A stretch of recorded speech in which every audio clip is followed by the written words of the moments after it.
Isso.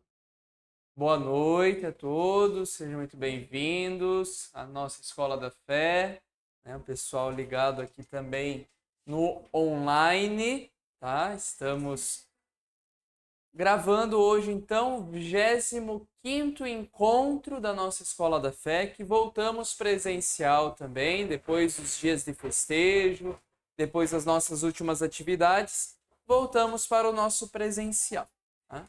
Desculpe o barulho externo também, que graças a Deus está vindo uma chuva, uma tempestade, né? Misericórdia, só Jesus na causa.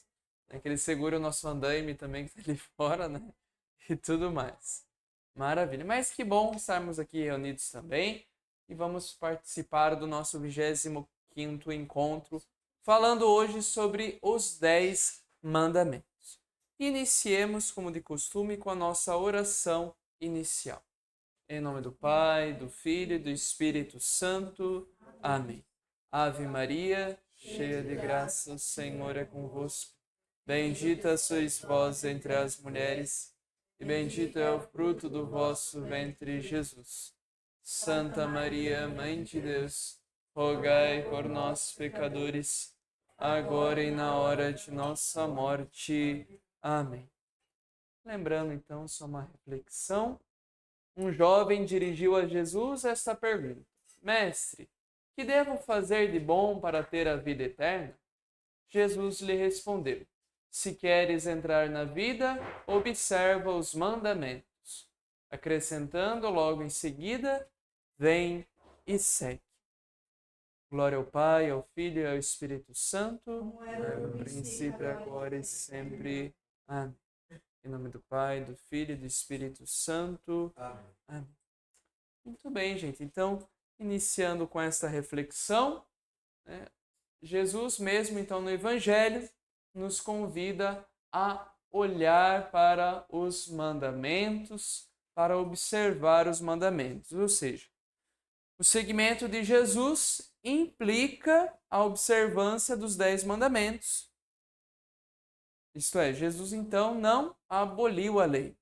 Ele veio para dar pleno cumprimento da lei que foi dada por Deus a seu povo, entregue o Decálogo, os 10 mandamentos. E assim também Jesus entrega então esses mandamentos na pessoa desse jovem rico a todos nós, filhos e filhas de Deus também.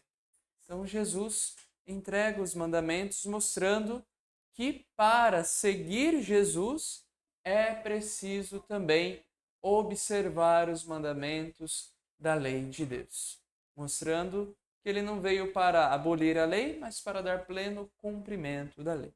E se nós estamos neste processo de seguimento de Jesus, desde lá do primeira sessão, primeira parte do catecismo, na nossa profissão de fé, no nosso creio, passando pela celebração deste mistério com os sacramentos e agora colocando a nossa vida como vocação, chamado de Deus à santidade, às bem-aventuranças. E nesse chamado para seguir Jesus, é preciso também abraçar os 10 mandamentos da lei de Deus. E começando então, capítulo 1, amarás o Senhor teu Deus de todo o coração, de toda a alma e de todo o entendimento. Então é bom lembrarmos que os 10 mandamentos são divididos em duas partes. Os 3 primeiros mandamentos falam mais diretamente a Deus e os outros 7 mandamentos na nossa relação com o próximo, com os outros e conosco mesmo, por assim dizer. E aqui, retomando mais uma vez o texto que nós lembramos na nossa oração inicial: Mestre, qual é o maior mandamento da lei? Essa é uma outra passagem. Mestre, qual é o maior mandamento da lei? Jesus respondeu: Amarás o Senhor teu Deus com todo o teu coração, com toda a tua alma e com todo o teu entendimento. Esse é o maior e o primeiro mandamento. Ora, o segundo é semelhante a esse: amarás o teu próximo como a ti mesmo. Toda a lei e os profetas dependem desses dois mandamentos. Então, Jesus também sintetiza os 10 mandamentos nessas duas partes. O primeiro é amar a Deus de todo o coração, de toda a alma, de todo o entendimento. E o segundo é amar o próximo como a ti mesmo. Isso, o pessoal aqui está inundando com a água na secretaria, né? Misericórdia. Muito bom, uma chuva boa, graças a Deus. Não sei se aí no interior está chovendo. Está chovendo aí, gente? Aqui está chovendo, graças a Deus. Muito bem. Muito bem. Isso. Então, Jesus sintetiza os 10 mandamentos nestes 2 mandamentos. As duas partes dos 10 mandamentos. Primeira parte, amar a Deus sobre todas as coisas. E o próximo, amar o próximo. Ou seja, os 3 primeiros mandamentos falam em amar a Deus. E os outros 7 em amar o próximo. Muito bem. Só está escorrendo tudo aqui, mas faz mal não. Isso. Lembrando, então, a palavra decálogo. O que significa a palavra decálogo? Decálogo significa 10 palavras. Essas palavras resumem a lei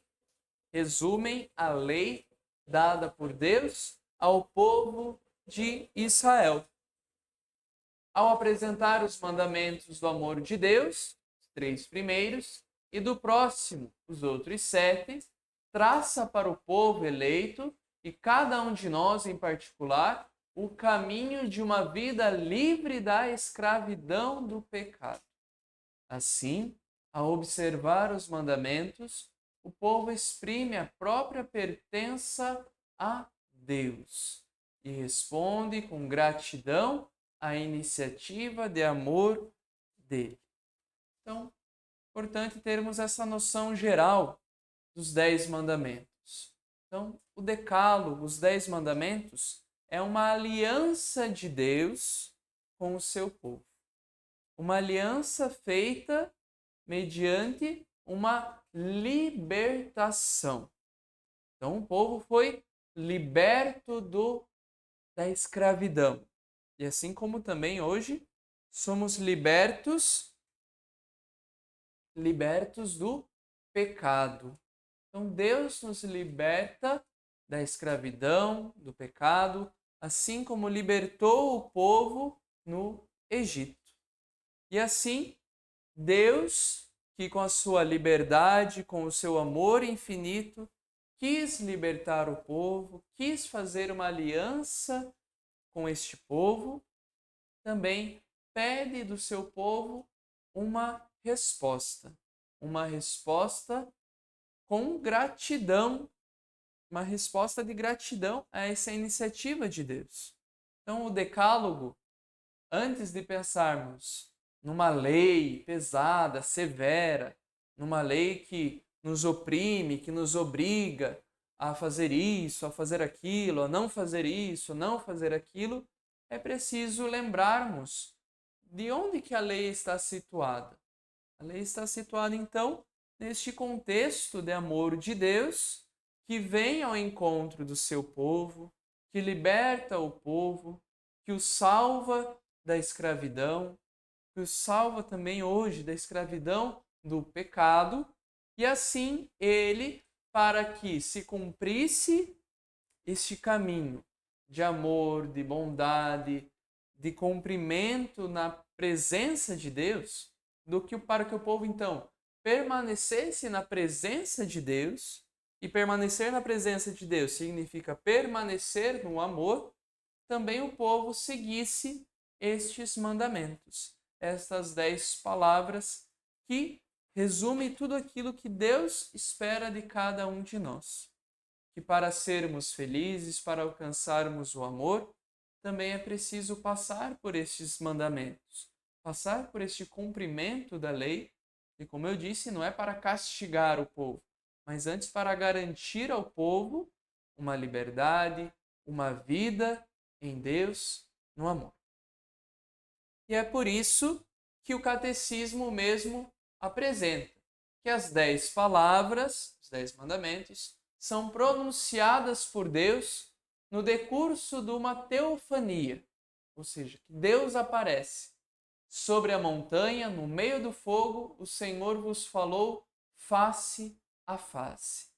Fazem parte da revelação que Deus fez de si mesmo e da sua glória. O dom dos mandamentos é uma dádiva do próprio Deus e da sua santa vontade. Dando a conhecer as suas vontades, Deus revela-se ao seu povo. Então, os 10 mandamentos, as 10 palavras, não são, é que foi assim, é que o povo entendeu assim, né? Palavras soltas ao vento. Não foi uma coisa inventada. São as próprias palavras de Deus. A própria comunicação de Deus, a própria revelação de Deus ao seu povo. Então, essa estreita intimidade de Deus com o povo que se dá através também dos 10 mandamentos. Então, sobre a montanha, no meio do fogo, o Senhor falou face a face. Então, imaginemos este carinho de Deus, essa presença de Deus com o seu povo caminhante, que caminhava na esperança, nessa salvação. Então, Deus aparece e entrega as 10 palavras, os 10 mandamentos. Então, é um dom de Deus, é uma dádiva do próprio Deus e da sua santa vontade, dando a conhecer as suas vontades, a sua própria revelação, ele se dá, então, ao povo. À frente. Isso. Então, o Senhor nosso Deus firmou conosco uma aliança no Horebe. É o que o livro do Deuteronômio nos apresenta. Então, Deus entrega as tábuas da lei, os 10 mandamentos, como um sinal desta aliança. Ou seja, Deus que faz aliança com o seu povo. Deus que estreita, ou seja, aproxima, Deus que se aproxima do povo e quer que seu povo também esteja próximo dele. Então, por isso que esses 10 mandamentos, essas 10 palavras, nos aproximam de Deus, assim como Ele mesmo se fez próximo de nós, na nossa vida, na nossa história, desde lá do Monte Horebe. Então, Deus se faz próximo do seu povo, porque Ele quer que nós também sejamos próximos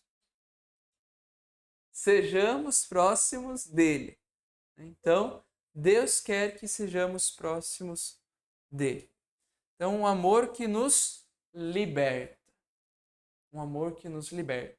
Lembrando de que o povo estava naquela escravidão, naquela vida miserável, digamos assim, de escravidão, de opressão. Então, Deus que vem ao encontro do seu povo, o liberta e o entrega os mandamentos como sinal desta aliança. Uma aliança que com Deus é sempre fiel. Uma aliança sempre fiel, onde Deus permanece junto do povo, olhando com carinho, com amor, mas que o povo, como nós sabemos na história da salvação, ali não correspondia muito bem a esta aliança. E até hoje, infelizmente, nós muitas vezes não correspondemos a esta aliança de Deus, que Deus faz com cada um de nós. Eu sou o Senhor teu Deus, que te fez sair da terra do Egito, de uma casa de escravidão. Então, como eu disse, o povo que era escravo, Deus o faz livre para caminhar com Deus no amor. E sobre isso, o Catecismo nos fala. A partir de Santo Agostinho, os 10 mandamentos têm um lugar preponderante na catequese dos futuros batizados e dos fiéis. No século XV, começou o costume de exprimir os preceitos do Decálogo em fórmulas rimadas, fáceis de decorar e positivas, que ainda hoje se usa. Os catecismos da Igreja expuseram muitas vezes a moral cristã, seguindo a ordem dos 10 mandamentos. Vou aproveitar esse número que você colocou aí. Uma das coisas que algumas vezes falam assim: a Igreja Católica mudou os mandamentos. Não, não é verdade. São 2 textos. Um é o de Êxodo 20. O outro, aquele que nós decoramos. São o mesmo texto? Não, não são o mesmo texto ao pé da letra, mas tem exatamente o mesmo sentido. Quando a Igreja Católica coloca os 10 mandamentos do jeito que coloca, porque tem um camarada falando bobeira na internet, num vídeo que inclusive muito católico eu já vi assistindo. A Igreja Católica não mudou os 10 mandamentos. Os 10 mandamentos são e continuam sendo os mesmos. Acontece que aquele texto da Bíblia, na hora da catequese, nós resumimos de uma maneira, formulamos de uma maneira fácil de decorar. Por exemplo, na Bíblia vai estar lá: eu sou Yahvé, teu Deus, que te tirou do Egito, da casa da escravidão. Aliás, como você nos colocou. Não terás outros deuses diante de mim.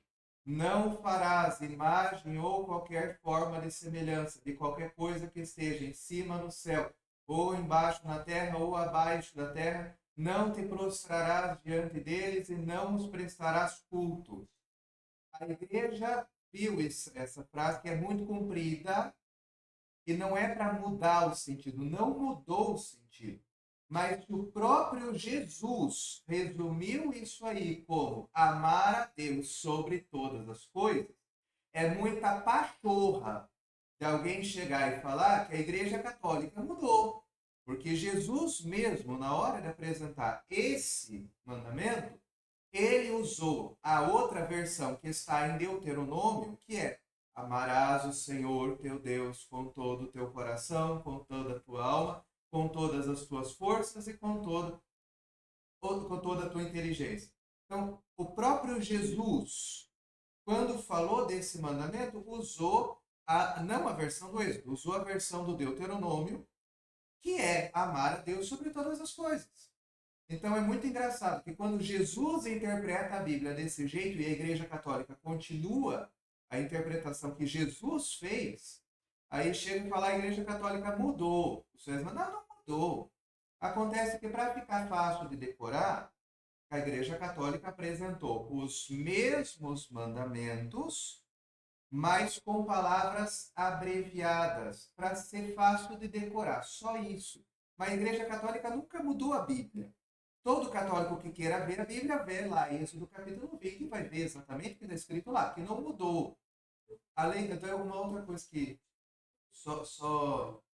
se é para ser fácil de decorar, o Pedro tem falado agora assim: os 3 primeiros mandamentos, os outros 7.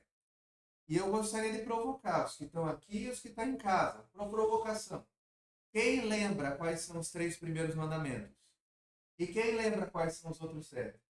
Porque daí o Pedro está falando: os primeiros mandamentos é referente a Deus. E quais são mesmo? Deus sobre todas as coisas, não tomar seu santo nome em vão, guardar domingos de festa. Importante lembrar. Quais são os outros 7? Refere-se ao próximo. Honrar pai e mãe, não matar, não pecar contra a castidade, não furtar, não levantar falso testemunho, não desejar as coisas, não desejar as coisas alheias, não cobiçar, não cobiçar as coisas alheias, não desejar a mulher do próximo. Então, é importante também a gente decorar, a gente ter decoro os 10 mandamentos. Porque se essas são a aliança de nós com Deus, né, São Tiago mesmo fala, você diz que tem fé, mostra a tua fé sem obras, que eu te mostro a minha fé pelas obras. Então, a fé que Pedro explicou para a gente por várias semanas, creio, não adianta, na cabeça é importante, muito importante, muito importante. Mas é necessário. Tiago mesmo, na Bíblia, provoca a gente. Para a gente mostrar a nossa fé, precisa das obras. E quais obras são? As obras que Jesus mesmo falou naquele texto. Pedro escolheu muito bem, perfeito. Vive os mandamentos. Vive os mandamentos. Então a gente precisa saber os 10 mandamentos para que a gente possa também viver. Não tem como viver sem conhecer. É necessário que a gente conheça e também saiba de cor. Muito bem. Tanto que Jesus também, acho que tem uma passagem que ele não cita exatamente os 3 primeiros mandamentos, né? Ele fala a partir do quarto, assim, né? Os Do outros. jovem rico, exatamente. Inclusive, só que eu não sei se é nessa versão que você colocou de Mateus ou se é na versão de Lucas. Não sei. Mas Jesus mesmo, ele colocou. Exatamente. Exatamente. Tem um diálogo lá que ele fala, mas quais são os mandamentos? Amar a Deus sobre todas as coisas, daí ele não, né, ele não fala exatamente. Isso, exato. Mas, pois é. E, então, os 10 mandamentos transmitem a nossa fé na vida moral, né, como o padre disse. Né, como não dá para a gente ficar só na teoria, é preciso descer para a prática. E falando na prática, então, o primeiro mandamento, né, que é amar a Deus sobre todas as coisas. E como o padre disse, se fosse levar ao pé da letra, né, a imensidão que é o primeiro mandamento, né, de todos aqueles preceitos, a gente resume, né, numa fórmula mais fácil de decorar, de amar a Deus sobre todas as coisas, que é muito forte. Não é só amar a Deus sobre todas as coisas, é uma coisa muito, muito forte. Né? O que é amar? O que é sobre todas as coisas? Né? Então, o que é amar a Deus sobre todas as coisas? Sobre tudo. Né? Sobre a nossa vida, sobre inclusive a nossa família, né? Que às vezes a gente coloca. A gente fala, família em primeiro lugar. Não, como assim, né? Deus também em primeiro lugar, mas, lógico, a gente não vai dividir a família, mas no sentido de que a nossa vida, quando está orientada para Deus, as outras coisas também se orientam para o bem, para o amor, e assim a gente consegue caminhar na nossa vida. Amar Deus até mais que a saúde física. Mais que a saúde física, tudo. Mais que o dinheiro, e por aí a gente vai falar também. Muito bem. Então, amar a Deus sobre todas as coisas. E aí está a imagem ilustrativa também do bezerro de ouro, né? Que Malemar estava lá, ó. Ixi, agora Moisés. Moisés estava no monte. Arão. O de branco é o Arão. O irmão de Moisés. O irmão de Moisés. Então Moisés estava lá recebendo as tábuas da lei e o povo estava ali já adorando o bezerro de ouro, né? Para ver. Mal Deus tinha tirado o povo lá da escravidão, tudo, feito a aliança. Daí quando Moisés desce, olha tudo aquilo lá, ele fala, misericórdia, né? O que aconteceu? Mal virei as costas, o povo já está adorando o bezerro, que come feno, que não faz nada, né? Então, para ver a fraqueza nossa, né, do ser humano, que mal fomos libertos por Deus da escravidão e a gente já está indo por outros caminhos. Então, desde o Antigo Testamento, e por isso que Deus vem reforçar também, então, em nós, no nosso coração, amar a Deus sobre todas as coisas. Que está aí, então, na íntegra, né? Acho que é. Eu sou o Senhor teu Deus, que te tirei da terra do Egito, dessa casa da escravidão. Não terás outros deuses perante mim. Não farás de ti nenhuma imagem esculpida, nem figura que existe lá no alto do céu ou cá embaixo, na terra, ou nas águas debaixo da terra. não te prostrarás diante delas, nem lhes prestarás culto. Essa passagem que o padre citou de cor, tá? Quem quiser, tá aí. Mas muito bem. Então, esse é o primeiro mandamento. Amar a Deus sobre todas as coisas. Malemar a gente decora essa frase, né? Quem dirá decorar aí as 7 linhas, né? Os 4 versículos, né? Que transmitem essa mesma ideia. Que... tem gente que já sabia de cor. Pois é. Porque a igreja também foi aprendendo que antigamente a gente não tinha catequese, né? Tinha chamada aula de catecismo, né? Que tinha que decorar tudo certinho. Só que a igreja também foi entendendo que do que adianta, às vezes, uma criança decorar uma frase desse tamanho se, com o passar do tempo, não transmite na vida, né? Na vida. Lógico, claro que adianta decorar, não quer dizer que agora a gente não precisa mais saber. É bom saber. Só que o mais importante do saber é fazer também, né? E estar ali diante de Deus para colocar isso em prática.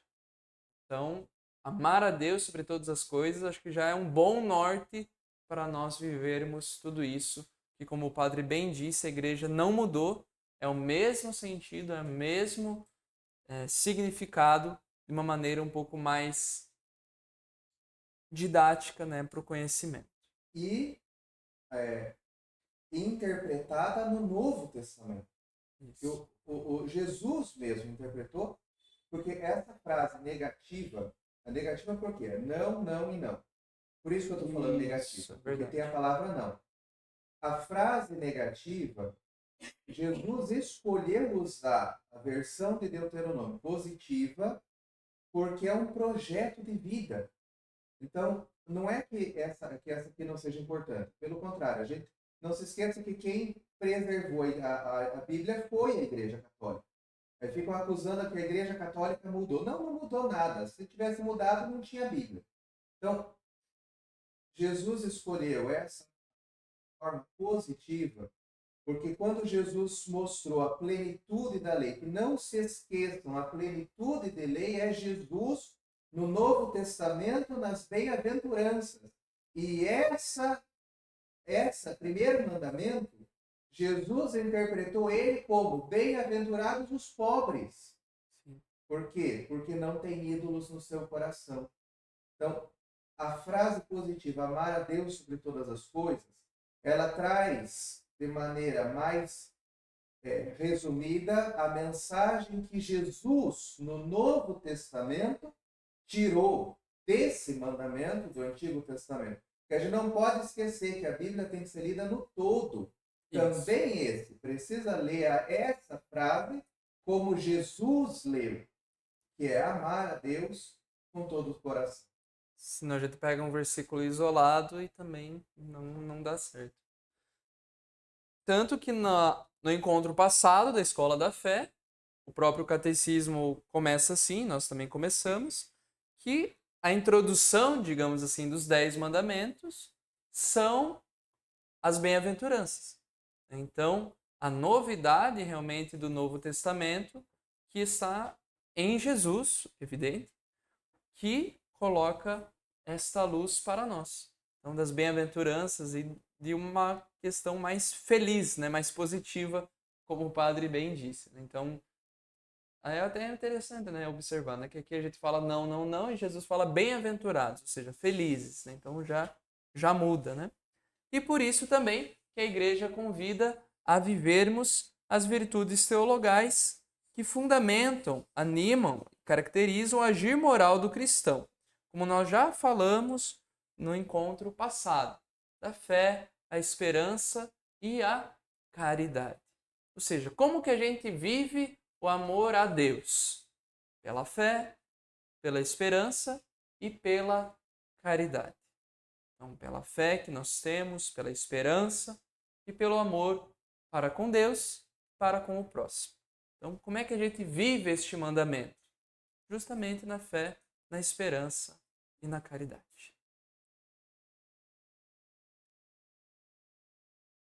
Adorar a Deus é reconhecer com respeito e submissão absoluta o nada da criatura, que só por Deus existe. Adorar a Deus é como Maria no Magnífico, louvá-lo, exaltá-lo e humilhar-se, confessando com gratidão que ele fez grandes coisas e que o seu nome é santo. A adoração do Deus único liberta o homem de se fechar sobre si próprio, da escravidão do pecado e da idolatria do mundo. Aqui a gente vai falar bastante. Você pode pegar o carregador do computador? O carregador tá no meu quarto. Desculpa. É que senão vai acabar aqui. Isso. Ainda temos 15 minutos. Mas é isso. Então, voltando aqui. O quê? Ah, foto. Isso. Para quem está com o catecismo acompanhando, lembrando, sempre esse númerozinho que eu coloco é o número do catecismo. Então, não estou tirando da louca. Está lá no catecismo, número 2097. Tá bom? Para quem está acompanhando pelo catecismo. Então, o que significa adorar a Deus? Então, adorar a Deus é reconhecer com respeito e submissão absoluta o nada da criatura que só por Deus existe. Adorar a Deus é como Maria no Magnífica, louvá-lo, exaltá-lo e humilhar-se, confessando com gratidão que ele fez grandes coisas e que o seu nome é santo. A adoração do Deus único, aqui que é importante também. A adoração do Deus único liberta o homem de se fechar sobre si próprio, da escravidão do pecado e da idolatria do mundo. E aqui a gente lembra, né, o primeiro pecado de Adão e Eva, né, que a gente sempre bate na tecla. Não é que eles estavam nus e esse era o pecado deles. Não. É porque eles queriam ser como Deus. Ou seja, eles queriam se colocar no lugar de Deus. Então eles queriam tirar Deus e colocar eles no centro, de discernir o bem e o mal. Então, amar a Deus e adorar somente a Deus nos tira deste pecado original. Porque o homem que estava fechado em si mesmo, no seu pecado, no seu egoísmo, ele se abre a este amor de Deus. Acho que tem até a régua aqui, ó. Não sei se... Beleza? Então, este é o primeiro mandamento. E como adoramos a Deus, então, né? Adorar pela adoração, pela oração, pelos sacrifícios, pelas promessas e votos. E essas são as formas que nós prestamos culto a Deus. Então, o que significa adorar a Deus? Bom, acabamos de participar da missa, né? Aqui, né? Com a graça de Deus. Então, nós sim adoramos a Deus por meio, principalmente na adoração eucarística, mas também prestando cultos por meio da nossa oração, por meio dos sacrifícios, que a igreja já há mais de 2000 anos nos convida a viver a esmola, nos viver a pobreza, a viver a caridade, a oração. E toda sexta-feira, né, nós somos convidados a fazer algum tipo de sacrifício ou de se abster de carne, principalmente também na quarta-feira de cinzas e na sexta-feira santa. Então, essas formas de sacrifícios, promessas que fazemos, votos. Fiz uma promessa, né, como a gente fala, né, no popularzão, né, para Nossa Senhora ou para um santo. Tá, se nós colocamos Deus acima disso, né, por causa que o santo, não é que o santo faz o milagre, Deus é quem faz o milagre, né? Então Deus faz o milagre por intercessão deste santo, que nós fazemos também uma promessa com os nossos votos, com a nossa vida. Então, e aqui nos votos também entra os votos evangélicos, né, de pobreza, obediência, castidade. Então nós adoramos a Deus também com a nossa pobreza. Adoramos a Deus também pela nossa obediência. Adoramos a Deus também pela nossa castidade. Que não é só coisa do padre ou de freira. Todos nós somos convidados por Deus a viver pobreza, obediência, né, a castidade também na nossa vida conjugal. Então, Porque a castidade na vida conjugal é a fidelidade ao isso, marido e à mulher, né? isso, Não exatamente. quer dizer que ele e ela não vão ser marido e mulher, vão ser marido e mulher. Isso. Mas ele só dela e ela só dele. Pois é. Que às vezes não tá muito na moda, né, gente? Misericórdia. Mas que a gente espera que volte, né? E depende de cada um de nós. Misericórdia. Muito bem, então é assim que nós prestamos culto a Deus, por meio desta adoração. Não terás outros deuses além de mim. E aqui nós entramos numa série, né, de problemas, digamos assim. Então, politeísmo e idolatria. Diviniza uma criatura, o poder, o dinheiro, etc. Então, por exemplo, tem gente que adora o dinheiro? Nossa, como tem, né? Então, fazem do dinheiro o seu Deus. Não, não, eu não. É Deus, o céu e nós aqui na terra, não. Né? Mas coloca o dinheiro em primeiro lugar, né? É aquele pão duro, não no sentido de que vai economizar porque por uma necessidade, mas que quer guardar o dinheiro para levar para o caixão, não sei, o dinheiro, né?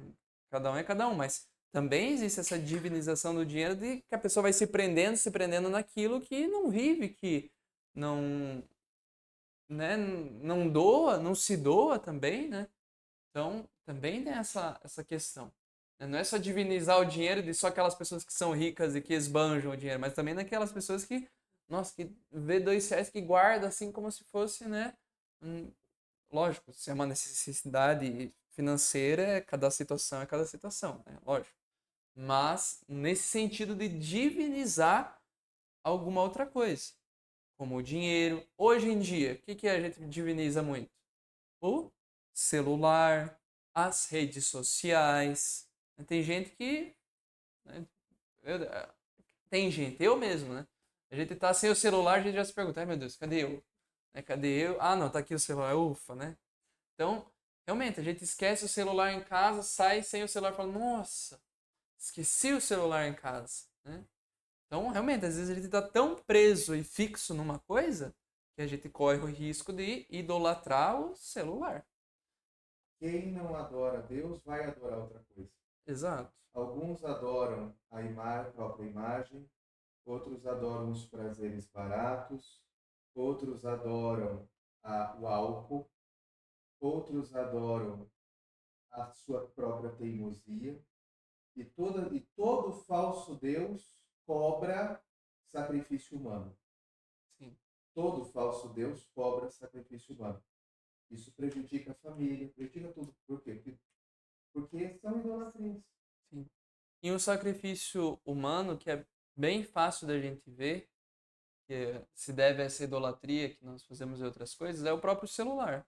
Né? A gente às vezes está numa roda de conversa, ou às vezes na própria mesa, né, almoçando, e tá ali com o celular, conversando, vendo uma coisa, né? E tipo, cada um tá num mundo diferente, o almoço tá ali acontecendo, ninguém quer saber o que aconteceu no seu dia, como é que foi, falar dos problemas, falar de coisa boa, né, jogar papo fora, né? Então, fazemos sacrifícios humanos, ou seja, eu sacrifico a pessoa que está na minha frente para eu me satisfazer com aquilo que eu quero ver e que quero ficar feliz com aquilo, por exemplo. Então, várias formas de politeísmo e de idolatria que ainda existem hoje na nossa vida.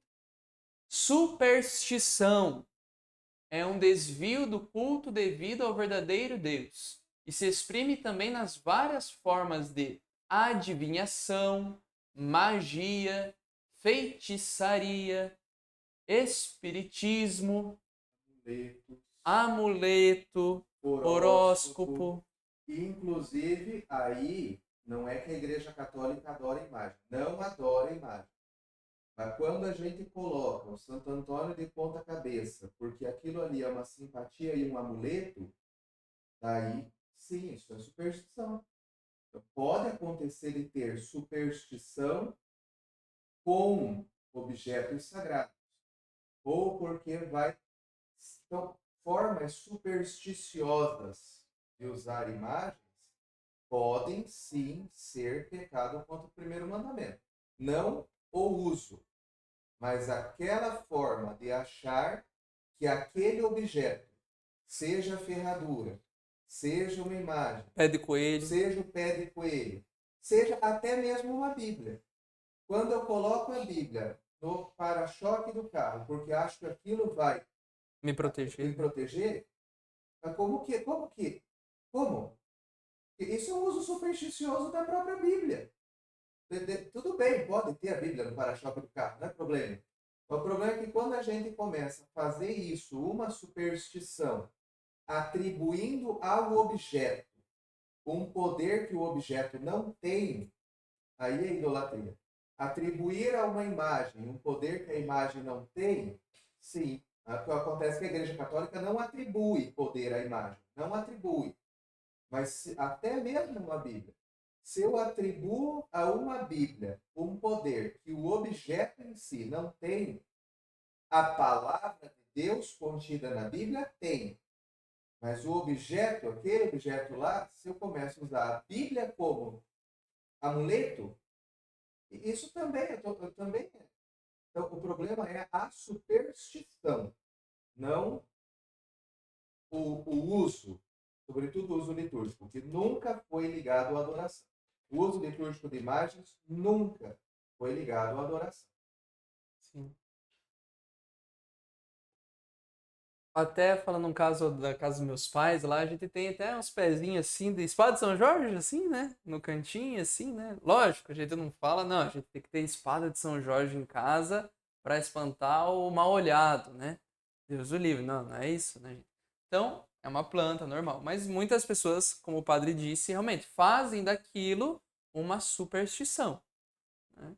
Lógico, a gente precisa ser escrúpulo também, né? Também do tipo assim, não, não, então eu não vou mais ter essa planta ali em casa, não vou, tipo, não vou, sei lá, né? Tipo, se eu passar debaixo da escada vai dar azar. Puxa vida, sei lá. Será que isso é superstição? Sei lá, né? Mas também não dá pra, tipo, assim, se eu tenho essa ideia, quer dizer que eu tô no inferno. Não. O critério é simples. Pode ter a espada de São Jorge, não é problema. Pode ter o Santo Antônio lá pra você Pode ter, casar. só não bota ele de ponta cabeça. Mas, Eu não gosto. gente, o resumo é amar a Deus sobre todas as coisas. É saber que quem tem o poder é Deus. E pronto. Se você está sabendo que quem tem o poder é Deus, pode botar a Bíblia no para-choque do carro, pode colocar um versículo bíblico no qualquer lugar, WhatsApp. pode no WhatsApp, pode colocar uma imagenzinha de São Miguel no carro, pode colocar uma imagem de Nossa Senhora Aparecida no carro, pode pendurar o terço no retrovisor do carro, tudo isso, contanto que eu saiba e professe. Quem tem o poder é Deus, e Deus usa o poder do jeito que quer. Quer eu tenha, quer não tenha o objeto, quem usa o poder é Deus. Porque quem tem o poder é Deus. Pronto, basta isso. Pronto. Então, e lembrando aqui também que a gente falou, né, o horóscopo, que hoje em dia está muito na moda, assim, né, voltou, né, não sei se um dia já saiu de moda, não sei. Tipo, não, deixa eu ler meu horóscopo antes de sair de casa, né, que dependendo do horóscopo, aí tá lá, você de tal horóscopo, você vai ter um dia muito cansativo, teu dia vai começar com o sol da manhã e terminar com a lua da noite, né, tipo assim, coisas bem, né, específicas, né, pro seu dia, né. Então, não é para ver horóscopo, gente. A gente não. Porque, como o padre bem disse, a gente vai estar atribuindo um poder que é de Deus, que é um poder sobre a sua vida, sobre a sua história, sobre o seu futuro, que está nas mãos de Deus e na sua mão também, né? Daquilo que você vai decidir. Você atribui a força dos astros, da lua, do sol, do dia que você nasceu, de se você, porque você acordou com o pé esquerdo, de que você não deu 3 pulinhos quando acordou, sei lá, né? Então, você tira o poder que é de Deus e coloca o poder para uma superstição. Então, não veja horóscopo, tá, gente? Pelo amor de Deus. Vai lá. Aproveitando que o padre tá aí. Quem acredita em fases de superstição? Pra quê que eu tipo faço de lua? Tem que planta, levar as plantas na lua, na hora. Não, isso não é superstição. Não, isso não. Não, isso não é superstição. é provado cientificamente, né, como o padre sabe, que as fases da Lua interferem na força das marés, né, e até em algumas E plantas na também. quantidade de luz que os animais e as plantas têm à noite, isso influencia mesmo. Agora, tá, se isso é científico ou não, eu não sei. Mas não é tudo isso que é superstição. Seria superstição se eu falasse, não, na lua cheia é lua de arrumar namorado. Não, mas peraí. É Aí a lobisomem lua, daí. Não é, pode ser na lua cheia. lua cheia tem poder sobre o coração humano? Não, isso não. Agora, se os animais se comportam da mesma maneira ou de maneira diferente na lua cheia, na lua nova, crescendo, minguante, isso tanto faz. Isso não é superstição. Agora, a superstição é quando eu atribuo a lua. Não, porque a lua está alinhada com Mercúrio, que está retrógrado, então quer dizer que as pessoas vão fazer isso. Então, daí eu estou colocando os astros acima da liberdade humana. Isso é uma coisa. Agora, se a noite está mais clara ou mais escura, se os bichos vão se comportar do mesmo jeito, do jeito diferente, isso não é uma pergunta religiosa, isso é uma pergunta científica. Então não é superstição. Isso não é superstição, não. Isso aí, vamos fazer um quiz de perguntas aqui com o padre um dia, né? Pra fechar a escola da fé. Misericórdia. É? Dava. Fazer uma roda redonda. Círculo redondo. Mesa redonda. Muito bem, já são 8 horas, né? Então acho que dá pra gente parar aqui. Pode, dar uma palavrinha e a gente termina. Por hoje. Eu posso terminar esse slide? Pode. Que tem Então, bastante coisa ali. gente, o que é ateísmo? Ateísmo, o que o Pedro colocou ali? Essas 4 palavras em amarelo. São os pecados contra o primeiro mandamento. Os principais, tá? Idolatria, que é pecado. Os evangélicos dizem, é pecado a idolatria. Claro que é. Nós católicos também sempre disseram, já falamos sobre isso. Superstição, que é pecado. Ateísmo. O que é o ateísmo? Os pecados contra a fé. Vamos falar um pouquinho, bem rapidinho. Os pecados contra a fé. Ateísmo, negar a existência de Deus. Agnosticismo, negar que pode-se saber alguma coisa sobre Deus. Também é um pecado contra a fé, a heresia, e também, de alguma maneira, é um pecado contra a fé, o cisma. A heresia é negar uma verdade de fé, o cisma é negar a importância da igreja. Tá. Só que aqui é importante uma coisa, separar o que é um pecado grave e o que é uma fraqueza. Uma coisa é a pessoa que tem dúvidas voluntárias sobre Deus. Eu quero duvidar de Deus. Eu quero não acreditar em Deus. A outra coisa é uma pessoa que, pela história de vida, pelas influências que teve, pelo pai e a mãe que teve, pelos padres que conheceu, pelos católicos ou cristãos que conheceu, que chegam e falam assim, eu não acredito em Deus. Mas a história de vida daquela pessoa é que é responsável por isso. Isso chama-se ignorância invencível. Então, as dúvidas involuntárias sobre a fé, o remédio para elas é aconselhar-se com alguém que saiba.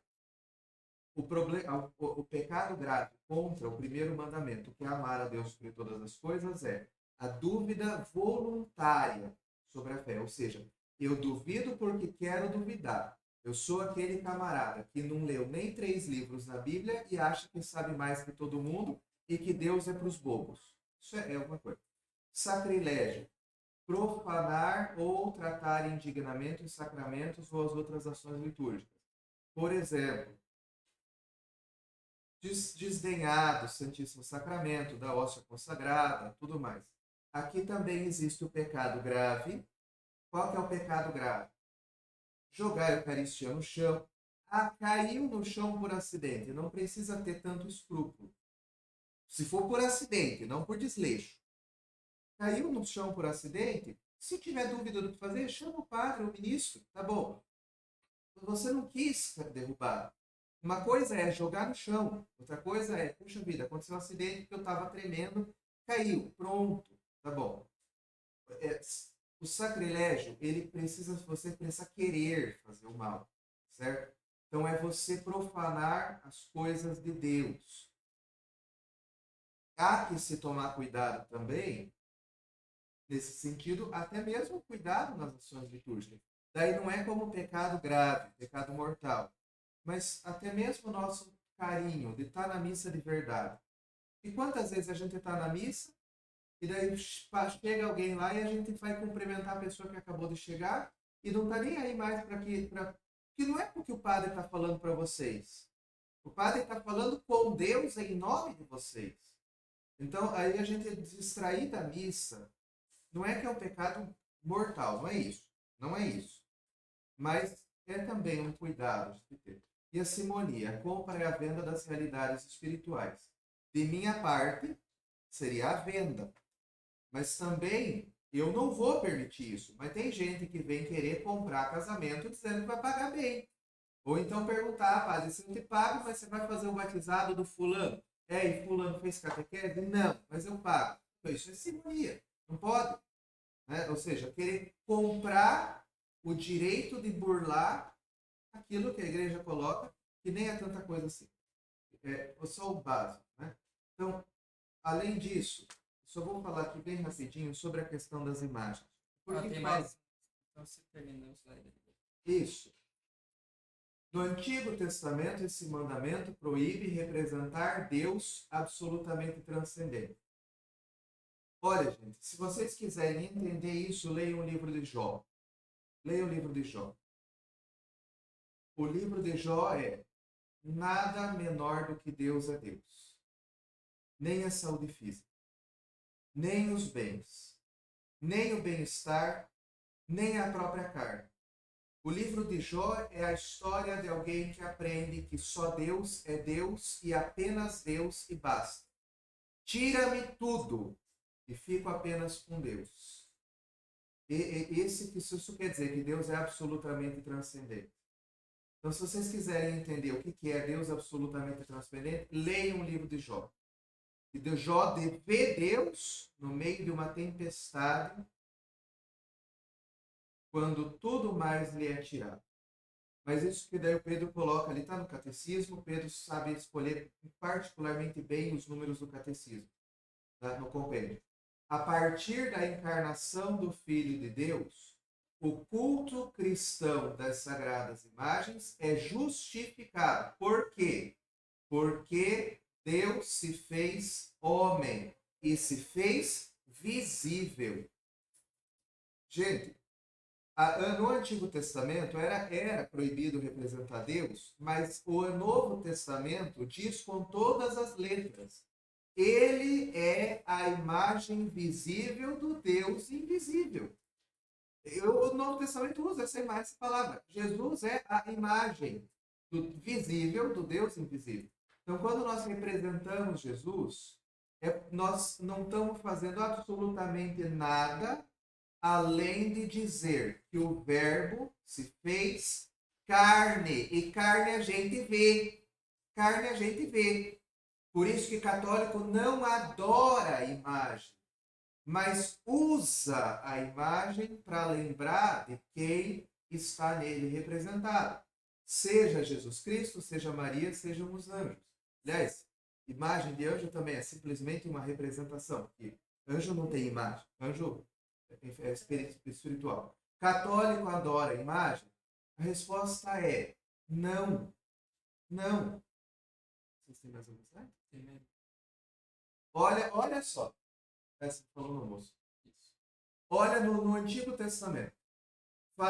Deus falando, farás 2 querubins de ouro polido. Aliás, vamos só pegar uma frase antes. Êxodo capítulo 1, versículo 26. Deus fez o ser humano à sua imagem e semelhança. Deus fez o ser humano à sua imagem e semelhança. Mas vamos lá. Farás 2 querubins de ouro polido nas 2 extremidades do propiciatório, tampa da Arca da Aliança. Um de cada lado, de modo que os 2 querubins. Deus mandou fazer a imagem. Deus mandou em 2 lugares ali do Antigo Testamento. Êxodo 25, ali daqueles versículos. Mas depois, no final, lá pelo capítulo 32 em diante, Moisés de fato faz aquilo ali. Números, faze uma serpente abrasadora, né? Você coloca ali uma serpente de bronze, também dá para traduzir por venenosa.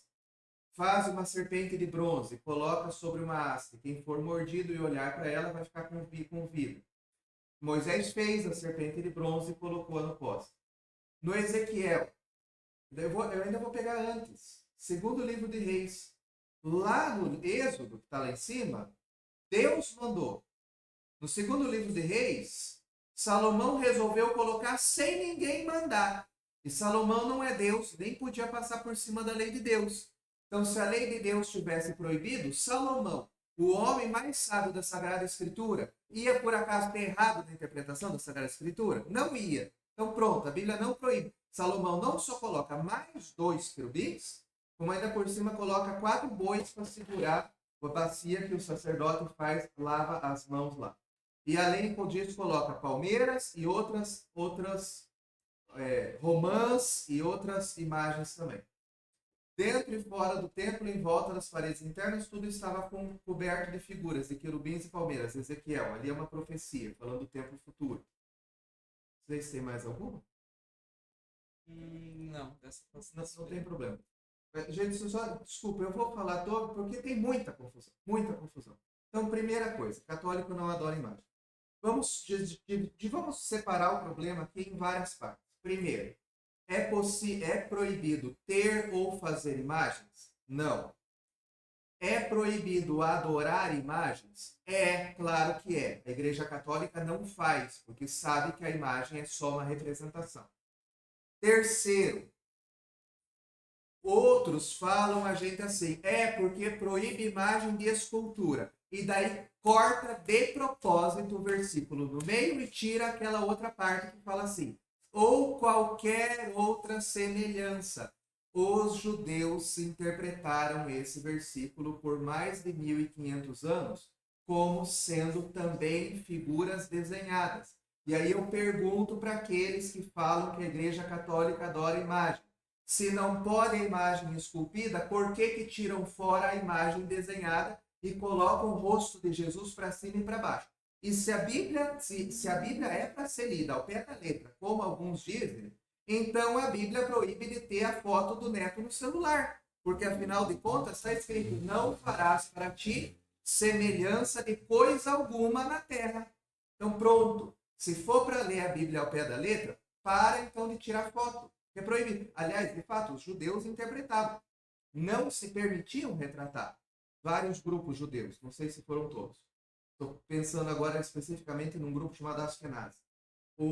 Enfim, eles que mantiveram a língua hebraica. Então, eles conhecem aquilo que está escrito em hebraico na Bíblia. Não é a tradução que um holandês fez a partir do hebraico. Aliás, não, o Almeida, que é a que usam, é um holandês, um português que traduziu a partir do holandês. Então, gente, para. Além disso, então, é possível sim ter imagem. Seja a imagem desenhada, seja a imagem esculpida. A Sagrada Escritura tem imagens esculpidas. Então, não venham comentar que católico adora imagem. Não adora imagem. Segunda coisa, católico não adora santo. Quem faz o milagre é Deus. E só Deus é Deus. E os santos são pessoas como nós. Mas o próprio Jesus disse, Pai, eu quero que eles estejam onde eu estiver. Jesus está onde? Na tumba, então, para que esteja junto com o santo? Não está. Jesus ressuscitou. Então, o santo está junto de Deus. Mas aí, por que a gente pede para eles rezarem por nós? Então, eu pergunto, por que vocês pedem para rezar uns pelos outros? Pois se eu posso rezar pelos outros, por que aqueles que estão em Deus não podem? Porque a gente sabe que eles estão em Deus. Jesus disse lá para o ladrão, na hora da cruz, ainda hoje estarás comigo no paraíso.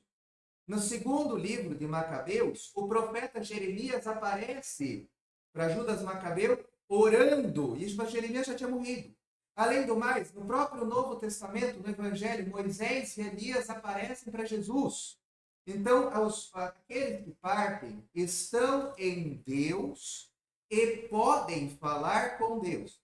Aí a outra pergunta que podemos falar, tá bom, eles podem falar com Deus, mas não podem rezar por nós porque não podem nos ouvir. Porque tem gente que diz assim, católico é espírita porque conversa com morto. Bobeira. Se no céu, o céu é a presença de Deus. O céu é Deus partilhando tudo o que ele é. E se Deus é onisciente, ou seja, sabe de tudo, sabe das minhas orações, aqueles que estão no céu participam da onisciência de Deus e também sabem das nossas orações. Tanto é que Jeremias, em 2 Macabeus, se não tem esse livro na Bíblia dos outros, eu não sei porquê, mas devia ter. Mas lá no livro de 2 Macabeus, Jeremias aparece dizendo que Jeremias, morto, aparece orando. Então pronto, gente. Então católico não adora imagem, católico não adora santo, católico pede e pode pedir intercessão para os santos, porque os santos estão em Deus e podem orar por nós. Aí alguém vai dizer assim, mas no Antigo Testamento, mas na Bíblia, né? A gente fala na Bíblia, mas não esquece que tudo isso está no Antigo Testamento.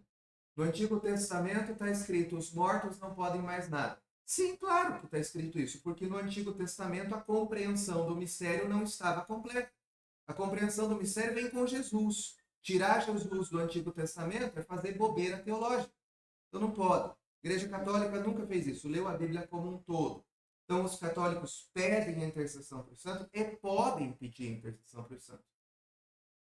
Um outro assunto seria a questão do purgatório. Mas isso aí eu acho que o Pedro já falou também, que daí não envolve, seria misturar as perguntas, sim, com relação aos santos, mas seria misturar as perguntas. Eu acho que seria bom, então, já foi falado, eu acho que eu estava no encontro quando o Pedro falou, então eu acho que por enquanto basta. E só lembrar, gente, também, esse é um projeto de vida. Eu só vou conseguir amar a Deus sobre todas as coisas quando no meu leito de morte eu dizer, Pai, em tuas mãos eu entrego meu espírito. E sem qualquer restrição nenhuma, no fundo da minha alma, eu dizer, meu Deus, para mim viver é Cristo, morrer é lucro. Para mim viver é Cristo, morrer é lucro. Isso é amar a Deus sobre todas as coisas. Então, reduzir isso, a questão das imagens, é perder de vista um propósito, um projeto de vida, que é um projeto do coração que vai se entregando cada vez mais a Deus, até que chegue e diga, Deus é tudo na minha vida. Então, o primeiro mandamento é esse. Ouve, Israel. O Senhor nosso Deus é um só. Amarás o Senhor teu Deus com todo o teu coração, com toda a tua alma, com todo o teu entendimento e com toda a tua força. Jesus decidiu pegar de Deuteronômio 6, se não me engano, quando coloca a profissão de fé judaica. Shema Israel. Adonai Eloheinu, Adonai Echad. Adonai é um só. Deus é um só. Então, gente, me desculpe. Não dá. Além de fazer confusão na cabeça dos outros, como diz São Paulo, começam pela graça e terminam pela lei. E como diz São Paulo, vem supervisionar a liberdade que nós temos em Cristo Jesus. Então não pode. Me desculpe ficar até bravo de falar disso, mas é que não dá para ver tanta alma sendo tirada da sua paz e acabando ficando aquele redemoinho na vida espiritual que impede, inclusive, de progredir. Não dá, gente, não dá. Então, católico não adora imagem, tá bem? Acho que o que eu tinha aqui, me lembro, era isso. Isso. Não tem problema se demorar mais os encontros. Não. E, desculpe falar mais. O Senhor esteja convosco. Ele está no meio de E abençoe-vos Deus Todo-Poderoso, Pai, Filho e Espírito Santo. Amém. Amém. Vamos ficar em paz. Deus nos acompanhe. Graças a Deus. Maravilha, pessoal. Então, pessoal que assistiu pelo interior aí online, né? Não se esqueça de deixar seu like, se inscrever no canal aqui e compartilhar esse vídeo para que o pessoal faça e participe da Escola da Fé, tá bom? Até semana que vem, lembrando que a gente voltou na modalidade presencial também, principalmente para aqueles que são aqui da cidade e mais das proximidades também, tá bom? Deus abençoe. Tchau, tchau.